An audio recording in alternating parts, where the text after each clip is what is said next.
expanding nature of operations throughout the system, have a look to see how each of these ships will help defend the Empire.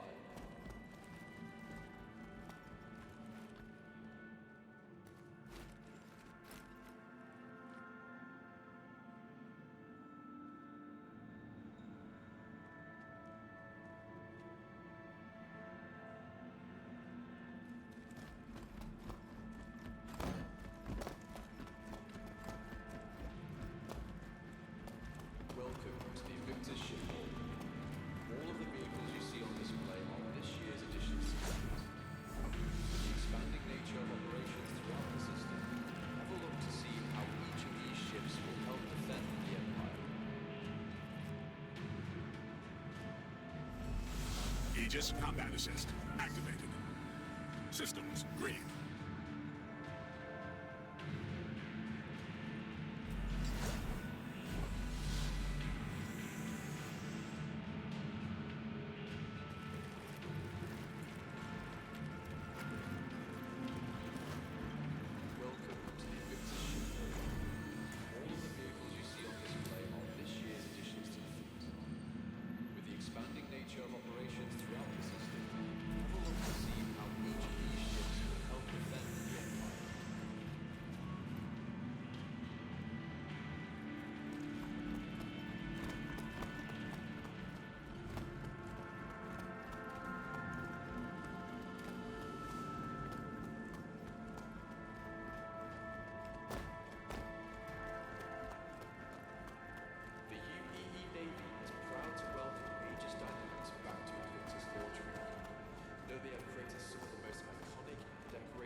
It's no wonder that the Navy expanded their roster of Aegis ships in their fleet.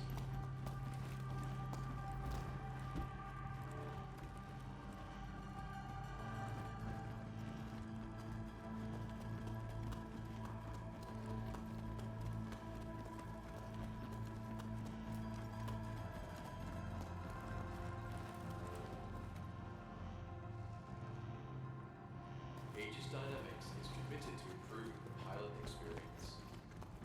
More so than any other manufacturer, their reps and engineers are a common fixture at Academy naval bases to try and get first-hand accounts of what works and what doesn't in their ships.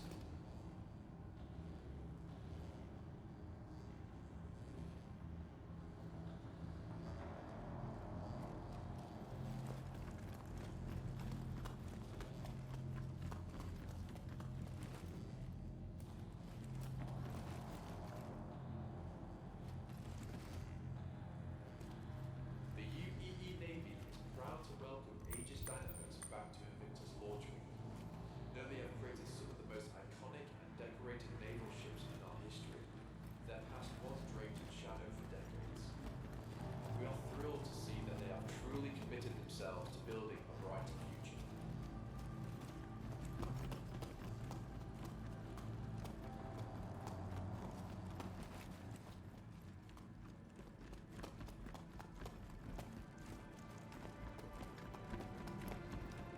To see how each of these ships will help defend the Empire.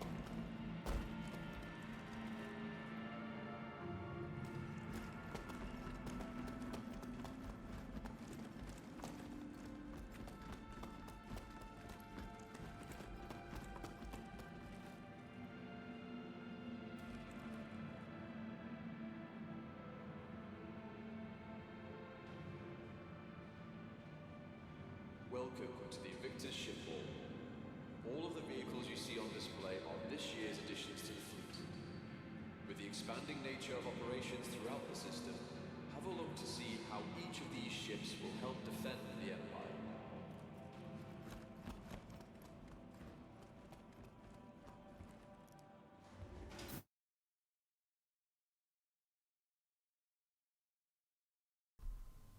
Alright guys, welcome to part 2 of the video. We are going to go through and break down the ships. We're going to talk about price, we're going to talk about what's worth it, what's not worth it, what each ship does, and the general response to this.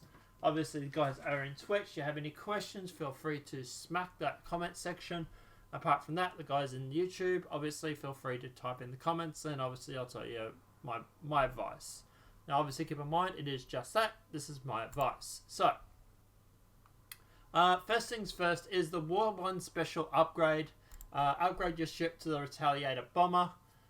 This will allow you to go through and actually upgrade your ship to the bomber, and it will give you a discounted price. So there it is, $275. But for example, say I go through and click the Vulture, for example.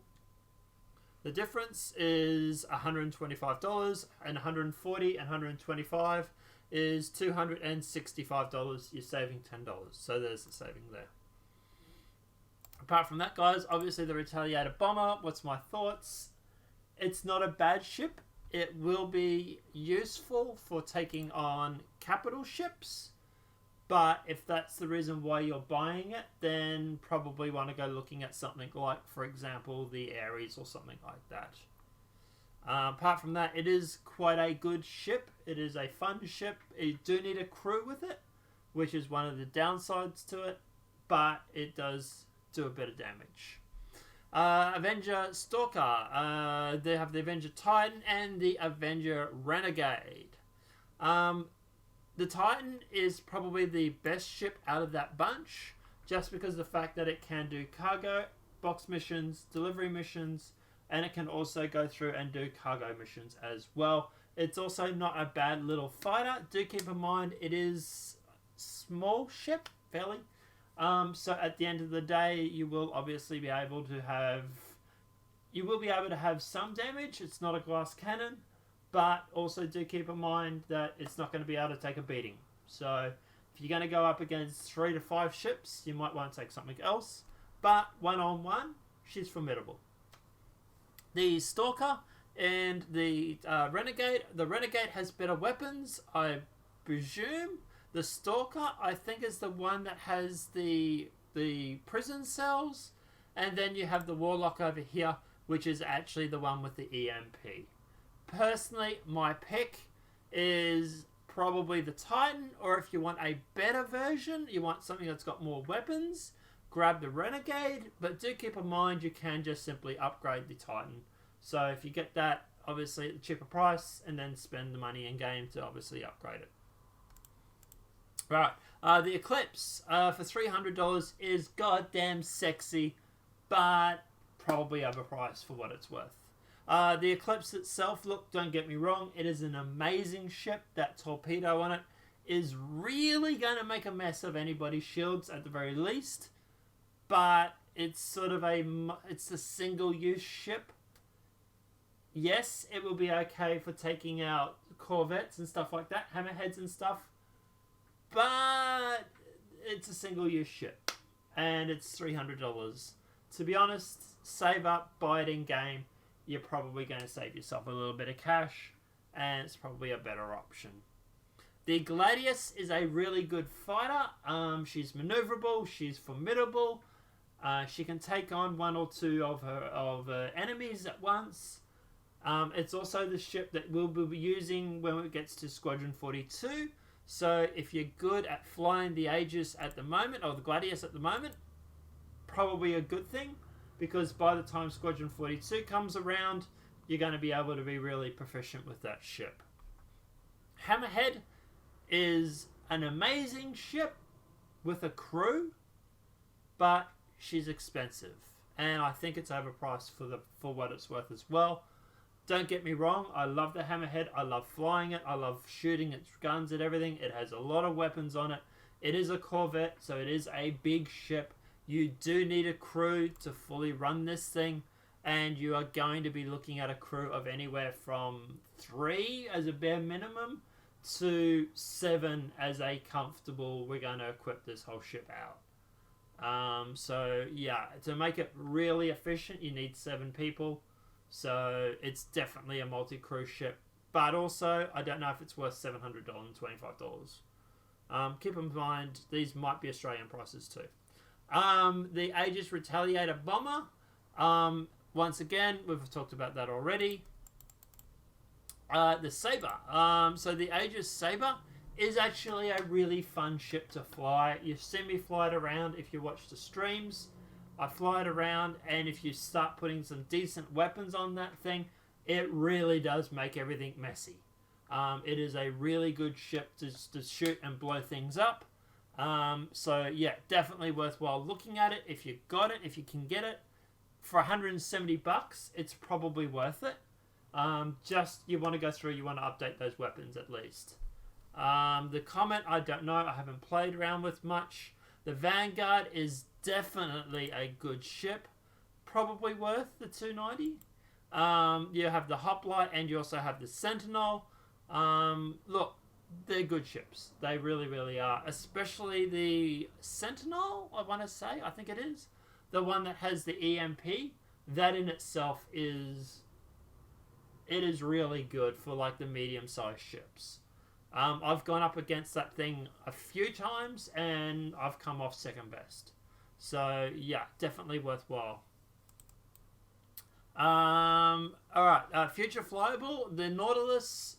I love the Nautilus. It looks sexy as. It's a decent size. It's a big size ship, but I think it's overpriced. It's a single purpose ship, meaning it only does mine laying really. So it's going to do mine sort of repairs, disarm, and lay. Look, she's got guns on it. Sure, you could probably take it into battle. It's a big ship, but I don't know if it's worth $725. I really, really don't. The Redeemer. If you have a chance, buy the Redeemer. I am telling you guys now, this Redeemer, it is going to be King of Stanton when it comes out. This thing was originally developed by the community, not by CIG. It has a ton of guns on it. Yes, the guns are small. They're size 2 or 3s, I think, from memory. But it has a ton of them. So that's the big difference. I think this thing is going to be OP when it comes out. I think they're going to have to nerf it somehow. The Retaliator we've already talked about. The Vulcan is a good refuel, repair, rearm ship. So if you're into support roles, it's definitely worthwhile looking at. It doesn't look like she's going to win a beauty pageant, but she's practical. So, and for $200, it's definitely not bad. Idris obviously goes without saying. If you can afford it and you have the money to throw around, definitely. Javelin, if you have the money to throw around, definitely. Funny story, those all sold out within seconds. For the paint skins, obviously we have the Avenger paint skins. We have the Avenger paint gold pack. We have a couple of different colors here. We also have ones for the Retaliator, which, you know, they're okay, I suppose. And then we obviously have merch. If I had spare money and I wanted to buy something, it would probably be the Redeemer.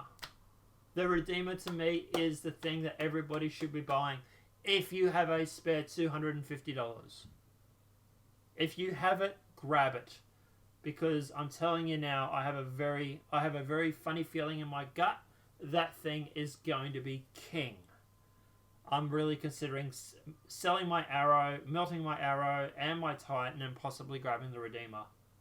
Even maybe the Cutlass. Just, I don't know, just getting rid of 2 ships to get that. I have a really bad feeling, well, a good feeling actually. I have a good feeling it's going to be King or Stanton when it comes out.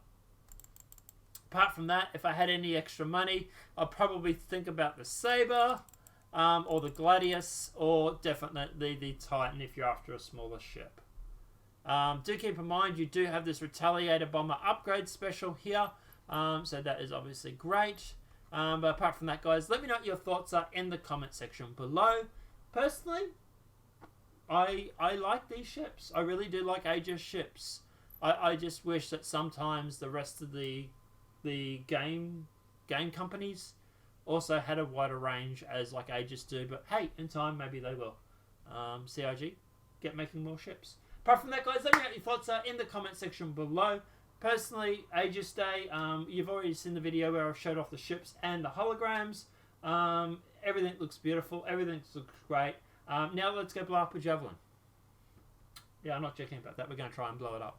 Apart from that, guys, let me know what your thoughts are in that comment section below. If this video has been helpful, please smack that like button. If you're new to the channel, welcome and subscribe. And apart from that, guys, I'll see you in the next demonetized video from YouTube. Have a great day and enjoy.